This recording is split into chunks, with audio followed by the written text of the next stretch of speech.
Welcome back. Now, a court ruling against the EFF has important implications for balancing the right to freedom of expression against the right to dignity on social media. Now, that's the view of the press ombudsman, Pippa Green. The High Court has ordered the EFF to apologize for and retract defamatory remarks about the former Finance Minister, Trevor Manuel. The ruling touched on freedom of expression on social media. We've got press ombudsman Pippa Green, who joins us now for the conversation. Pippa, thanks a lot for joining us on Newsnight this evening. It is quite an interesting issue around Trevor Manuel as well as the economic freedom fighters, because a large portion of the accusations happened on Twitter, where they were tweeting around the appointment of the SARS commissioner, saying and insinuating that that Trevor Manuel, who was part of the panelists who selected Lester Kivet, who was actually Kisveta, who was actually because of the bias that he's got towards him, but most importantly, almost insinuating that there's some kind of nepotism involved. Yes, which insinuates that there's a familial relationship, which I think was, is not true. And that also said that the process wasn't transparent. That was one of their, and that it was corrupt. So that was, I think, the gist of the EFF's allegations. And I think in the judgment yesterday by, the day before, by Judge Matujani, it was very interesting the way that he balanced the rights of freedom of expression, which is in the Constitution, with the right to dignity. There are limitations in terms of our Constitution on the rights to freedom of speech. But what he said that was important was that the freedom of expression cannot be confined to the media alone. It's the freedom of every individual in society.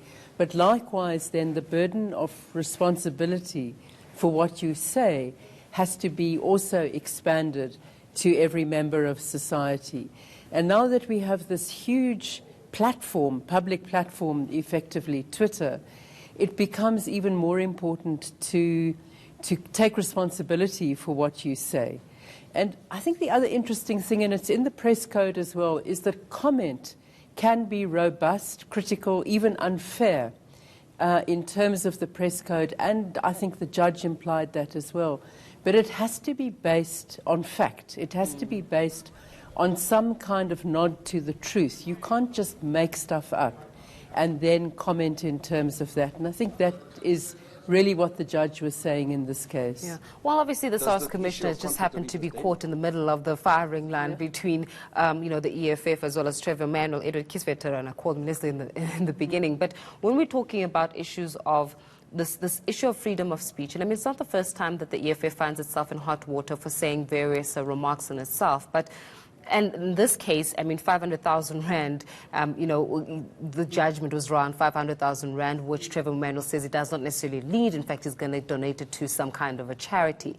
But the issue here is around saying and saying slogans and having sayings on social media for the sake of riling up community, as opposed to saying factual issues. That means that social media in itself has got a way of making people feel as though they've got an alter ego. So giving them a more superfluous, so to say, identity, thereby almost feeling as though they are a law unto themselves, not understanding the ramifications of making certain statements. You're absolutely correct. I think that people have this, I think it's a salutary lesson for everybody on social media, actually, this judgment.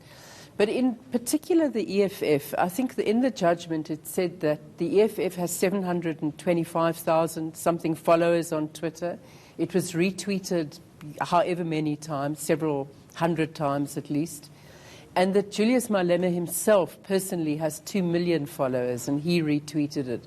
So it becomes more public than if you say it on many radio stations with big listenerships, certainly more than any newspaper.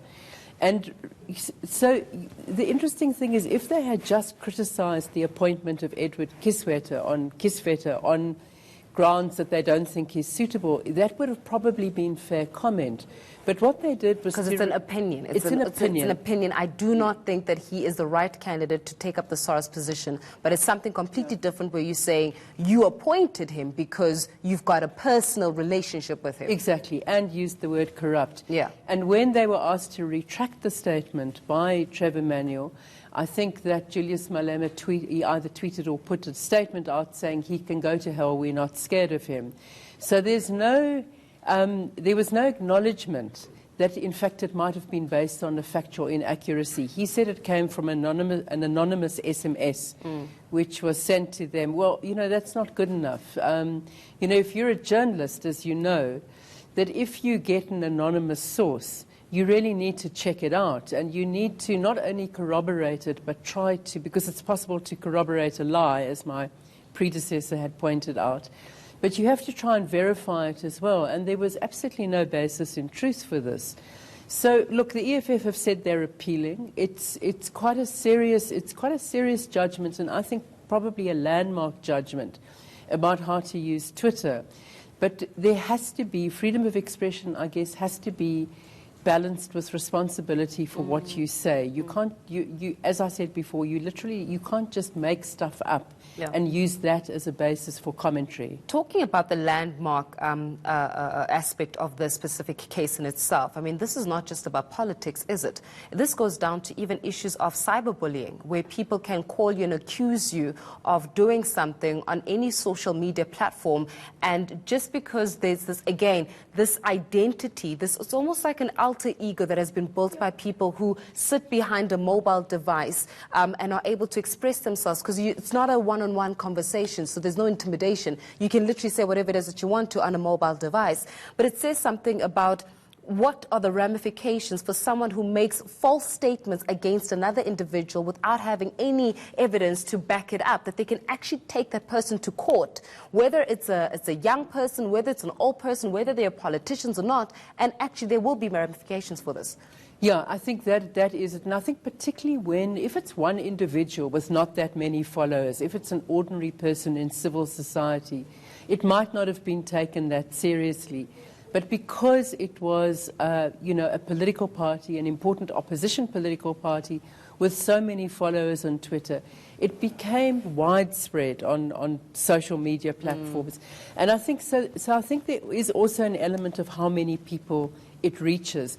I mean, what you said about cyberbullying is interesting. There was an article in the New York Times the other day about what kind of personalities make up what we call trolls on Twitter. And it said that, you know, the thing is that a lot of them have probably always had a kind of a viciousness to them, but it's been contained before social media. So Twitter gives them a platform to impose that kind of viciousness on other people. It's an unkind space, Twitter, in many respects. But I think that in this case, the judgment is not only about a cautionary about how to use the social media platform, but it's about how all of us conduct ourselves in a society that is diverse, that's in transition, and that has people, the judge mentioned several times, rights to dignity, which are as important as the right to freedom of expression. That's why we have limitations on the freedom of speech. Well, but we're going to leave our conversation there, but thanks a lot for joining us and shedding some light in terms of this, you know, the impacts that a ruling such as this one against the EFF will have, and especially against those that are utilizing social media, whether you've got a small following, whether you've got a big following. People Green joining us for that conversation.